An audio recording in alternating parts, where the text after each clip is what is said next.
Series producer Akihiro Suzuki talks about implementing next-gen features into their upcoming game Dynasty Warriors 9 Empires.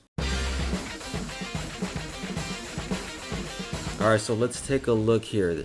We're going to be looking at the full translated conversation between Famitsu and Akihiro Suzuki in this.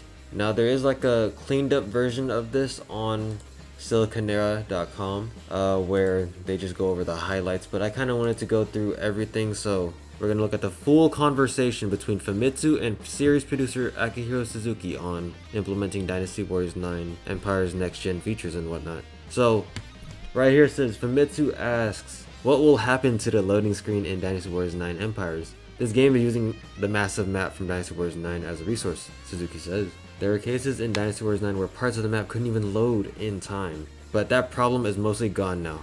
Also, the machine specs simply got better, so I feel like there will be even more enemy soldiers showing up than before. The history of Warriors games is also the history of number of enemy soldiers. You should be able to see battles in larger scale than before. So what this tells me, I mean, obviously we have an SSD now, like on PS5 and Xbox, the new one, Series X, we're gonna be running SSDs, which loading screens are gonna be less than 30 seconds. They're gonna be less. They will never be a minute long ever again. Another thing that he says right here that's interesting is the history of Warriors games is also the history of the number of enemy soldiers. You should be able to see battles in even larger scale than before. What that is telling me is that you know, all gas, no brakes, you know what I'm saying? You know, Dynasty Warriors 10, Dynasty Warriors 11, Dynasty Warriors 12. You're gonna see massive, like, just they're gonna increase the scale of these battles 10, like, every single time. Which is like, honestly, that's the appeal of Warriors type games, I believe. So they're playing to their strengths here. I mean, as long as it's still like somewhat challenging, I wouldn't hold it against them. So that's their problem. They gotta find out how to make the game challenging. Alright. Let's go to the next question. Alright, so Famitsu asks here, the PS5's controller DualSense has various kinds of features, but will those new features be implemented in Dynasty Warriors 9 Empires as well? Suzuki responds and he says, we did consider them, but it's difficult to find something that can be connected to the fun factor when implementing them. Try to think of how haptic feedback would be used in Dynasty Warriors. Let me know in the comments of what ideas you can get from that. Haptic feedback is included to convey information that is not visible to the eyes, so I feel like it's better used to increase the sense of presence. In the Warriors series case, we had been including the controller's rumble feature from long ago, like, yeah, ever since PS2. But that feature is a bit of an afterthought, yeah. Rumble's kind of like, it's kind of boring now. Since the Warriors games are about 1 versus 1,000, the controller may end up rumbling at all times, yes. As for the adapted triggers, the Warrior series do have bows and arrows, ooh, okay. And the feature allows us to give a sensation of pulling the bow.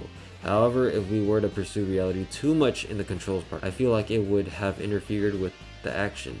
They are interesting features, so we're considering including them in some kind of features. So, like, the DualSense is a really cool thing. I don't know if you guys looked into it, but they have these triggers called adaptive triggers where it can adjust how much pressure or how much, like, strength is required to push down on the trigger. And the haptic feedback is like specialized rumbling in your controller that will make you feel more immersed in the experience. You guys should definitely check out a video on like the DualSense features. I swear it's very interesting. But what I can get from this particular question answer is, you know, like they're not really looking to include like the haptic feedback and the adaptive trigger. It's probably more of an afterthought, like after game development or whatever. Maybe, I don't know how. I haven't experienced the haptic feedback myself yet. I don't have a PS5, but I've seen lots of videos on it, so I guess that's something that I have to experience before I make my own opinion on it. Next question here. Famitsu asks why can't I say asks? I'm gonna like, hold on. Asks. Why is that so hard for me to say asks? I think I'm trying to say it all in one go, like a one syllable word, but asks. Alright, enough of that. So Famitsu asks, the PS5 also has a game guide feature included, but are you going to use it? Game guide. Oh, that's like the thing. Again, I need to get a PS5. But Suzuki asks, I feel like it's an amazing feature, but it's also a difficult part for development. Dynasty Warriors 9 in particular has a simulation element, so the situation will massively differ depending on the player. It's difficult to make suitable game for that. However, Even though we've prepared in-game tutorials in prior games, when we made them courteously, we'd end up seeing opinions like, the tutorial is too long. I think one of the possible solutions for this would be to split the parts that must be taught by the tutorial so that the non-essential ones can be included in the guide feature. So it says right here that they're having trouble implementing the guide feature in PS5, but they do have plans to integrate like the non-essential stuff in like their tutorials onto the game guide rather than having an actual tutorial. So they're still going with like tutorials, like, you know, the start of Dynasty Warriors 9 when you fight Zhang, those was, is that how you say his name? Zhuo Si.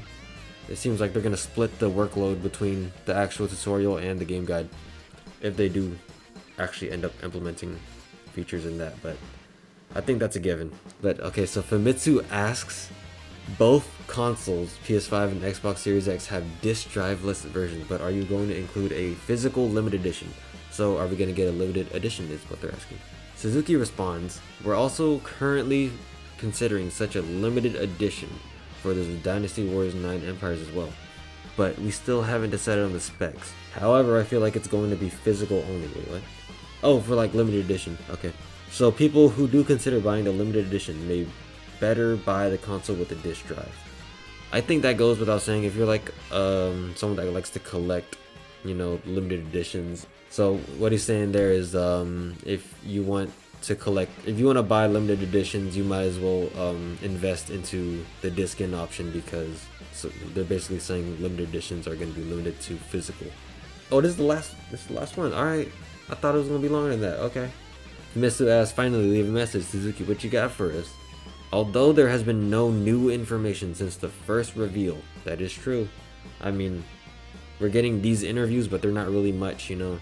The development is progressing steadily. That's good to hear, but, you know, we don't really know. We will make it possible to deliver more information as soon as possible.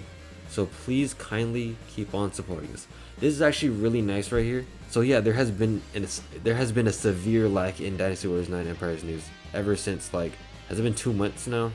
Since TGS, I believe that was in September, like late September, like the 28th of September. So yeah, it's been almost 2 months of just, we've only gotten like 2 interviews about Dynasty Warriors 9 Empires, and in this interview right here, we learned that they are thinking about adding next-gen features. They haven't confirmed to adding next-gen features in this interview, it seems, but it seems like they're working on it, so that's hopeful that they're looking at stuff like that. So yeah, I mean, that's the entire thing. Again, I always get my information from Black Kite. The Black Kite on Twitter, he is a translator for Siliconera.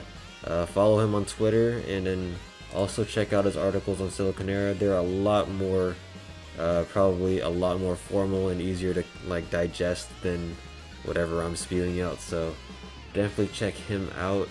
Alright, so I mean, yeah, that's basically all the information.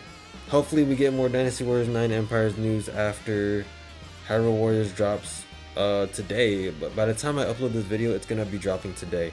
So when Dynasty Warriors 9 Empires news does drop, I will definitely react to that.